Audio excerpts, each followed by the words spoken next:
دلہا بھی تھا، ڈھول بھی تھا، لاکھوں باراتی بھی آئے، لیکن ویڈنگ ہال انتظامیہ نے لائٹیں اور بجلی بند کر دی۔ چلیں 1 ڈش یا 2 ڈش تو سرو نہیں ہوئی، لیکن لاہور کی عوام نے ایک بار پھر تاریخ رقم کر کے چھوڑ دی۔ لیٹ علی شو یو کے ایک اور ایپیسوڈ میں آپ سب کو خوش آمدید۔ Do like subscribe and share this content. جو کچھ ہوا ہے پچھلے 24 گھنٹے کے اندر، اس نے ایک بار پھر پاکستان کی تقدیر کو ایک اور راستے پہ چلا چھوڑا ہے۔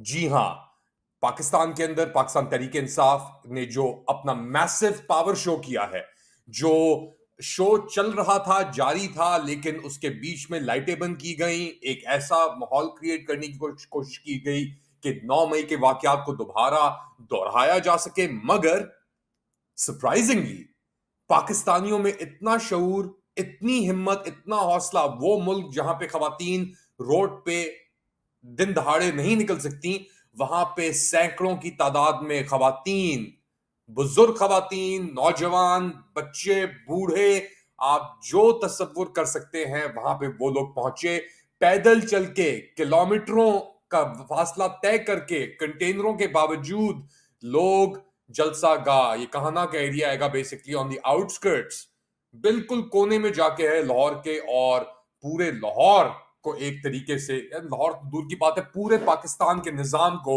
اس ایک جلسے نے ہلا کے رکھ دیا ہے۔ ایک طرف تو یہ لوگ باتیں کر رہے تھے کہ جی ہم آنے نہیں دیں گے، یہ نہیں کرنے دیں گے، وہ نہیں کرنے دیں گے، لائٹیں تو انہوں نے بند کر دیں، مگر علی امین گندا پور اٹک پل کراس کر کے لاہور کے اندر گھس کے پہنچ کے اس نے اپنی تقریر بھی دی، سٹیج پہ کھڑے ہو کے نہیں کیونکہ لائٹیں نہیں تھیں، اور وہ تقریر دینے کے بعد خیبر پختونخوا دوبارہ روانہ بھی ہو گیا۔ یہ کہنا کہ یہ ایک ابھی تک کا سب سے اہم ترین جلسہ تھا، یہ مناسب بات نہیں ہوگی۔ اتنی بڑی شو آف سٹرینتھ، ایک واضح پیغام حکمرانوں کے لیے، جو یہ ملٹری قیادت جس نے قابض ہوئی ہے پاکستان کے اوپر، اس کے لیے، اور اس کے اہلکار یعنی سہولت کار جو بنے ہوئے ہیں پاکستان کے اندر، افواج پاکستان کی عسکری قیادت کے، ان کے لیے ایک بہت بڑا پیغام۔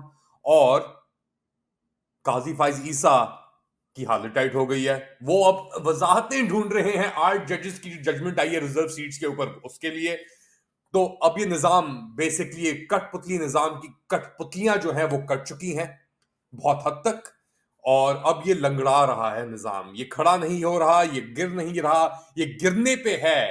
اس کو صرف ایک پیچھے سے جو ڈنڈا ہے عاصم منیر کا، اس نے اس نظام کو روک کے رکھا ہوا ہے، مگر اس ڈنڈے کے اندر بھی چھیدیں اور دراریں پڑ چکی ہیں۔ مگر اس پہ بات کرنے سے پہلے ذرا یہ مناظر ملاحظہ کیجئے کہ کیا ہوا، کس طریقے سے ہجوم پہنچا، اور علی امین گندا پوری پہنچے، انہوں نے کیا کہا وہاں پہ بھی، اور جاتے جاتے ملاحظہ کیجئے۔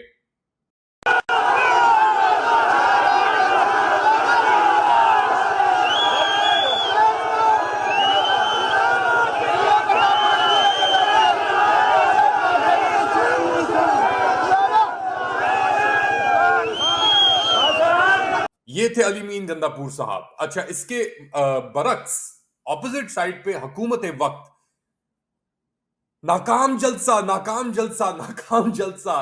جلسے کے فتوے وہ جاری کر رہے ہیں، اپنی آنکھیں ہی بند کی ہوئی ہیں، اپنے کان بھی بند کی ہوئی ہیں، ان کے منہ تو ویسے ہی بند ہیں، تو وہ تو لب آزاد نہیں ہے جو بول نہیں سکتے۔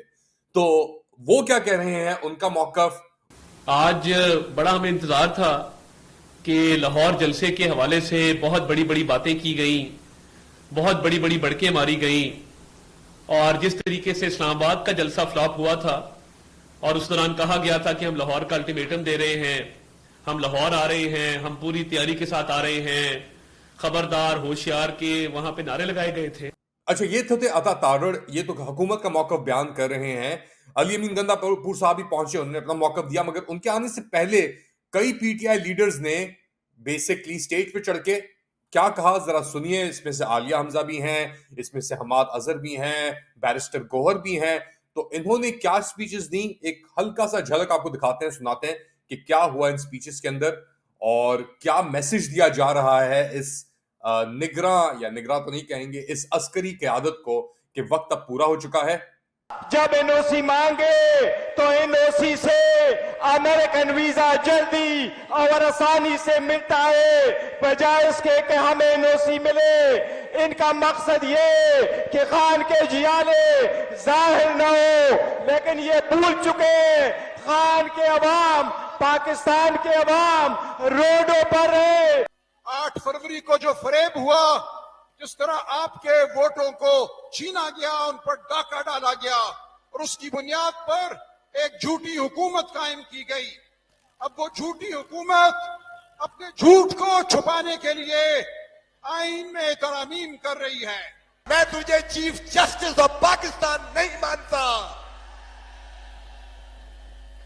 تو عمران خان کے خلاف سارے فیصلے کر رہا ہے، ہم تجھے یہ نہیں بننے دیں گے.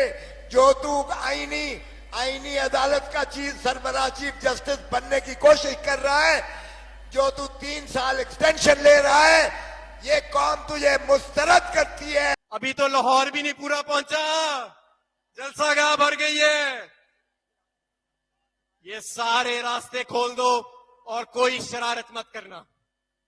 یہ لوگ غصے میں ہیں، یہ لوگ، ان کا حق ان سے چھینا گیا، ان کی معیشت چھینی گئی، ان کی جمہوریت چھینی گئی، ان کے خواب چھینے ہیں تم نے. یہ لوگ غصے میں ہیں. تو پی ٹی آئی قیادت بھی اب مثبت نظر آ رہی ہے. ایک موقف اب سامنے آ گیا ہے. اسٹریٹ ایجیٹیشن پاکستان میں ان ارنسٹ شروع ہو گئی ہے. اسلام آباد میں ہم نے دیکھا، سوابی میں ہم نے دیکھا پہلے، پھر اسلام آباد میں ہم نے دیکھا، اور اب لاہور میں ہم نے دیکھا. ہم نے یہ دیکھا کہ لوگوں کے اندر جو ایک غصہ تھا، جو اوق تھی، جو کہتے تھے یار یہ پاکستانی تو باہر نہیں نکلتے، یا پاکستان کے اندر یہ ایسی چیزیں ہوتی رہتی ہیں، کس طریقے سے یہ بیسکلی نظام کو آگے چلائیں گے. تو آج لاہوریوں نے، اور اس کے اندر لاہوری نہیں تھے، پورے پاکستان سے، کراچی سے بھی لوگ گئے، پشاور سے بھی لوگ گئے، کوئٹہ سے بھی لوگ گئے، اسلام آباد، لاہور، گجرانوالا، فیصل آباد، جہاں آپ کہہ لیں وہاں سے ہجوم آیا، جلسہ ہوا. سب باتیں باتوں پہ ہی رہ گئیں رک کے رہ گئیں سب باتیں. تو کیا اب اس منڈلاتی حکومت کا، اس گرتے نظام کا کیا چانس ہے؟ کتنی دیر یہ اور چل سکتی ہے؟ یہ ایک بہت اہم سوال ہے، اور یہ اہم سوال آ کے رکتا ہے جنرل عاصم منیر پہ. میرے خیال سے ایک مطالبہ کرنا اب نامناسب نہیں ہوگا. جنرل عاصم منیر استعفیٰ دو، عاصم منیر استعفیٰ دو. یہ حکومت، عسکری قیادت کی حکومت استعفیٰ دے. ان کے پاس کوئی اب رد عمل نہیں ہے، ان کے پاس کوئی جواز نہیں ہے حکومت میں رہنے کا، قیادت میں رہنے کا. اور یہ جو بربادی، باسٹرڈائزیشن آئین کے ساتھ کر رہے ہیں، کرنا چاہ رہے ہیں، اب اس میں تیزی آئے گی. اور نہ صرف یہ باسٹرڈائزیشن میں تیزی آئے گی، جو جبریت ہے، جو فیشزم ہے، اس میں بھی اب آپ ریسٹ ایشورڈ کہ تیزی آئے گی. راتوں رات یہ لوگوں کو اٹھانا شروع کریں گے. تشدد کا ایک نیا سلسلہ شروع ہوگا، مگر یہ تشدد نیا نہیں ہے. لوگوں کا ڈر مر چکا ہے، اور اتنا مر چکا ہے لوگوں کا ڈر کہ وہ اب تو کھلے عام آ کے نعرے بازی کر رہے ہیں عسکری قیادت کے خلاف. کھلے عام آ کے وہ اب لوگ نکل گئے ہیں. آپ ان لوگوں کو پکڑ کے اندر کریں گے، جیلوں کے اندر کریں، جہاں بھی کریں، وہ چیز اب ٹوٹ چکی ہے. جو چیز 9 مئی کو آپ نے شروع کی تھی، اس کا اختتام اب پاکستان کی عوام کر رہی ہے. اور نہ صرف ایک شو آف اسٹرینتھ کے تھرو کر رہی ہے، وہ اپنے ضمیر کے تھرو، اپنے بچوں کے تھرو کھڑے ہو گئے پاکستانی. اور پاکستانی کھڑے ہوئے ہیں. ان کے پیچھے یاد رکھیں، جو لوگ آپ سمجھتے ہیں آپ کے سہولت کار ہیں یا آپ کا ساتھ دے رہے ہیں، آپ کے ساتھی ہیں، وہ بھی عوام کے پیچھے ڈٹ کے کھڑے ہو گئے ہیں. تو اب کوئی گنجائش نہیں ہے. آپ کو عمران خان کو چھوڑنا ہی پڑے گا. قیدی 804 کو جب تک آپ نہیں چھوڑیں گے تو یہ ملک یوں نہیں ہو سکتا. کیونکہ اب آپ نے دیکھ لیا، پنجاب سے بھی لوگ اٹھے ہیں، کے پی سے بھی لوگ اٹھے ہیں. آپ کی نسل پر پرستی کہہ لیں، آپ اسے، آپ اپنا فیشزم کہہ لیں، آپ جو پنجابی پٹھان یا پنجابی پشتون یا پشتون پنجابی جو آپ درار کریٹ کرنا چاہ رہے تھے، وہ فیل ہو چکی ہے. لاہور نے آج، پنجابیوں نے آج اس بات کا ثبوت دے دیا ہے کہ نہ وہ پنجابی ہیں، نہ وہ لاہوری ہیں، وہ ہے پاکستانی. جیسے کے پی کے لوگ، نہ وہ کے پی کے ہیں، نہ پشتون ہیں، نہ ہزارہ ہیں، وہ ہیں پاکستانی. نہ سندھی ہیں، نہ بلوچی ہیں. آج یہ سوشل کانٹریکٹ آپ کے سامنے کھڑا ہے، نہ صرف ایک بندے کی شکل میں بلکہ لاکھوں سینکڑوں ملین کروڑوں کی شکل میں وہ سونامی آپ کے سامنے کھڑی ہے. اگر آپ راستے سے نہیں ہٹیں گے تو آپ بہہ جائیں گے اور یہ سونامی اب رکے گی نہیں. لاہور نے یہ ثابت کر دیا ہے کہ یہ سونامی اب رکنے والی نہیں ہے. تو آپ اپنا راستہ ناپ لیں. آپ لوگ کیا سمجھتے ہیں؟ کیا پی ٹی آئی کی ریلی سے کیا اثر پڑیں گے؟ کتنی سکسیسفل تھی نہیں تھی؟ Do let me know in the comment section and do like subscribe and share this content. اگلی بار تک اپنا خیال رکھیے گا. اللہ حافظ.